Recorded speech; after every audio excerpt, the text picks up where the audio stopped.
تو یوسف نے اللہ سے دعا کی کہ اے میرے پروردگار، تو نے مجھ کو حکومت سے نوازا اور خوابوں کی تعبیر کا علم بخشا۔ اے آسمانوں اور زمین کے پیدا کرنے والے، تو ہی دنیا اور آخرت میں میرا کارساز ہے۔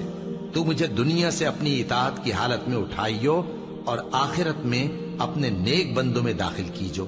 اے پیغمبر، یہ اخبار غیب میں سے ہیں جو ہم تمہاری طرف بھیجتے ہیں۔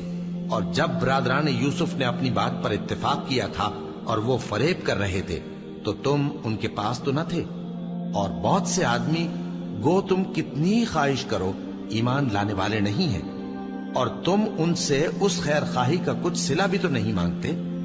یہ قرآن اور کچھ نہیں تمام جہانوں کے لیے نصیحت ہے، اور آسمان و زمین میں بہت سی نشانیاں ہیں جن پر سے یہ گزرتے ہیں اور ان کو نظر انداز کر دیتے ہیں، اور یہ اکثر اللہ پر ایمان نہیں رکھتے۔